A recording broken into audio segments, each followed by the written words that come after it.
what we're trying to do with the gardens is tell a story, or at least find another way of telling the story of the church, or adding a new chapter to the story of the church. It's a building which was, after its bombing, was derelict for 60 years. It became quite a lonely and quite a sad place, and quite a scary place as well. The gardens wasn't really somewhere you'd go, certainly not at night, and it wasn't particularly inviting or accommodating. But since the building has been used for cultural, arts and community functions and purposes, the perception of the building has changed. And critically, what it attests to now is that community spirit and the power of the arts has got an enormous capacity to inform change and to transform things in life. So what we're trying to do with the gardens is reflect that,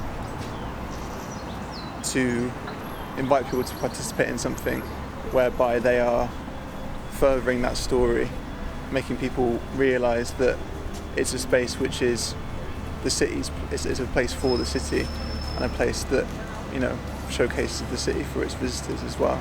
And we hope that that story of transformation that the church tells is one that people continuously recognise in the gardens as well, and particularly for the people which we want to involve. We hope that they can almost experience that transformative experience in their own way as well. It's our second official volunteering session for the community garden at the bombed out church. We previously started with that bed behind me, which is our rose border, which David Austin donated 44 roses for. So we did that a few weeks ago with them. And now we're just getting this side of the garden ready for a herbaceous border that will probably be planted in April, and we'll also be sowing some wildflower seeds, so there's something for the insects and bees to enjoy soon. The bombed out church has always been such a community hub for everybody in the city, and I think everybody knows it. And I moved here 7 years ago, and ever since then it's just been like such a nice place to come to. And now that there's a bar and things going on again after the pandemic, I just kept looking around and thinking it's a bit sad that there's no flowers. Like, there's so much space to plant something really nice, and also start something that is, especially since the pandemic, that people have just been alone at home and not really had much community things to do. I just thought it would be a really nice thing to come together and kind of create a space with the community for the community that they can enjoy. And especially in the city centre as well, there's not many green spaces that are publicly accessible, so I think it's just important to have something like that.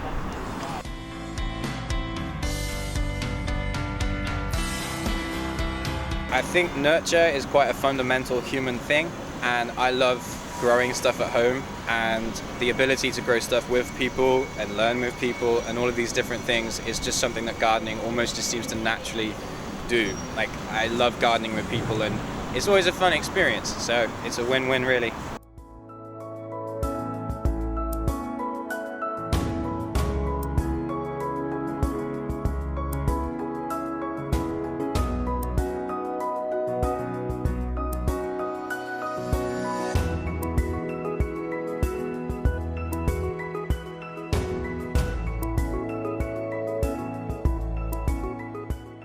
The garden is called Roots in the City. It's a collaboration between our organisation Faiths for Change. We're a small environmental charity. We work across the northwest, and the St Michael in the City Church. So our aims here really have changed over time, but mainly it's a community space that we want people to come to, meet others, feel safe, and sort of get active and work together outside. So a lot of the work we do now is aimed at growing food for Michael Food Bank, which is at St Bride's on a Thursday. It's really clear to see that spending time outside with other people and connecting with nature regularly has a really positive effect on people's well-being.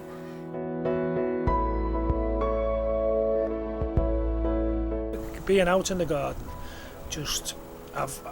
I've had a life of really sort of management in every business for 40 years plus, and it's kind of good to get out in the fresh air and to really appreciate the the things that we can have for free, you know. So you kind of given me a new perspective on my life, and I think it's actually been a lifesaver for me in terms of mentally, for sort of getting over my father, who, you know, kind of died kind of during the COVID, and to be able to hear it's a lovely day today, and we're just kind of starting to see the first kind of a lot of sort of growth in the garden, and it's a community, and you know, everyone kind of mucks in, and it's a real good kind of feel good factor being here.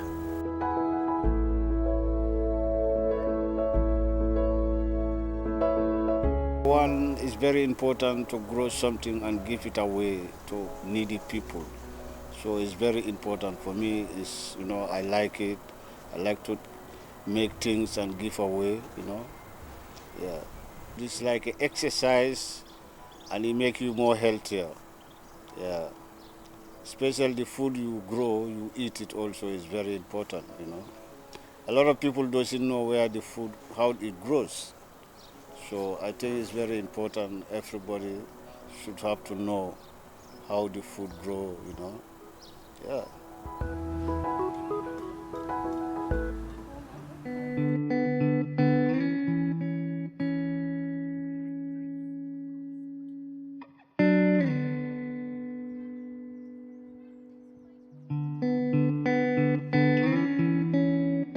So this is the South Park Community Garden. The aim of this whole area is to provide different activities for the community. So there is the wider part, but within the community garden we've got food growing, we've got things like forest school every now and again, we do sometimes health and well-being sessions and sports activities. So it's about providing that extra kind of engagement. Definitely a sense of relaxation when people come in, because it's nice. There's a lot of sitting around and chatting, which is what one of the things that we aimed for. We don't try and work too hard, which sounds terrible for a garden. It's always kind of continually improving, but there's no pressure to make it perfect at any, stage. It's just about kind of keeping it ticking, keeping it looking pretty, keeping it safe, and everybody just kind of enjoying the time and the space. What's not to love about coming to a garden and a green space? It's just lovely to be out in the open air and just enjoy it, enjoy the sun and enjoy the nature, enjoy planting, and what you plant then you'll end up eating, which is a really, really good thing. And then you also meet an awful lot of nice people as well.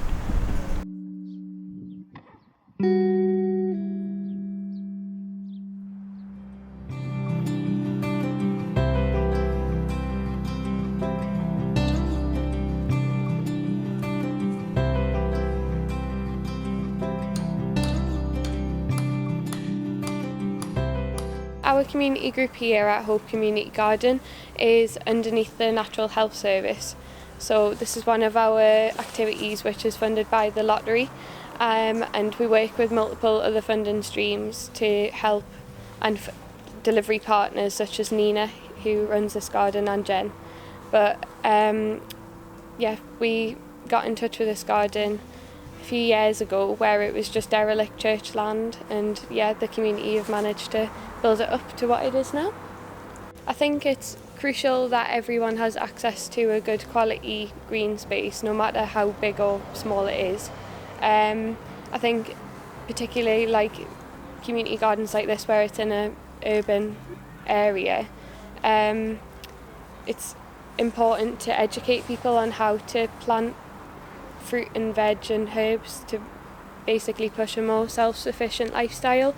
But in terms of mental and physical well-being, it's really important as well, because without the access to a good quality green space, the pandemic, the last few years, that's obviously had a huge impact mentally and physically on a lot of people who didn't have access to green space. So providing a space like this to most people in urban areas really benefits everyone.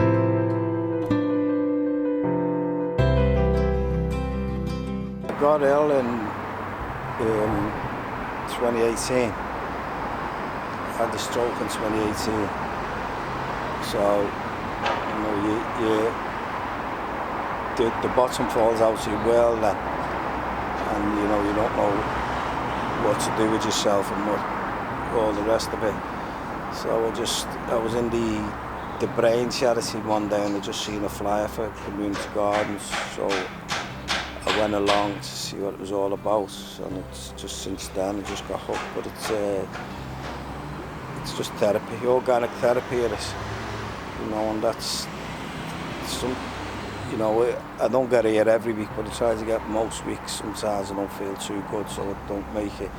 But when you come here, when you leave, it gives you a lift. You know, it's sometimes it's better than any pills that the doctor can give you. It's just, and the people here are just lovely and brilliant. So yeah, it's just therapy.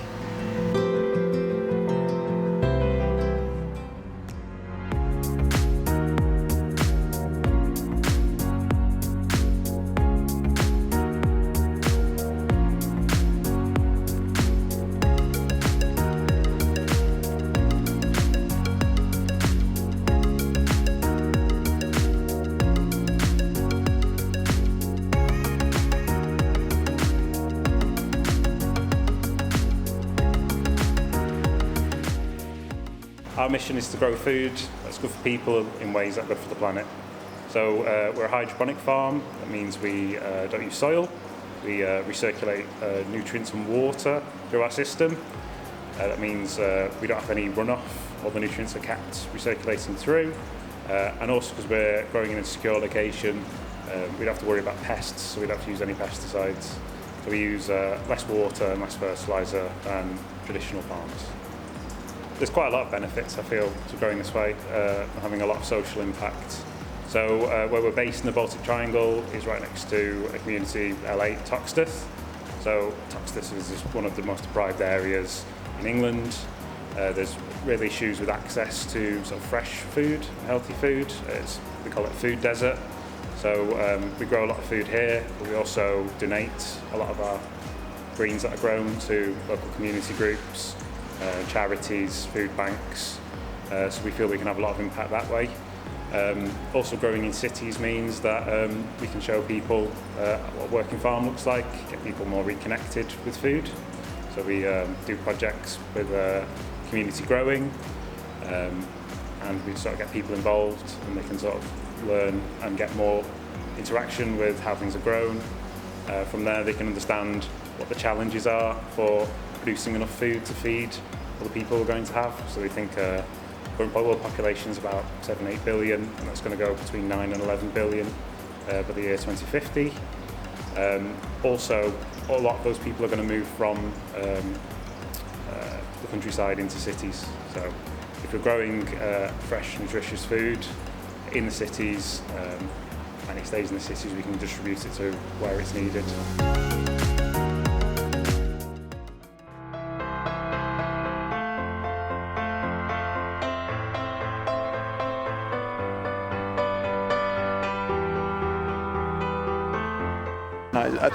I think what we recognise is that kind of like sense of like collective interest in community-based gardening.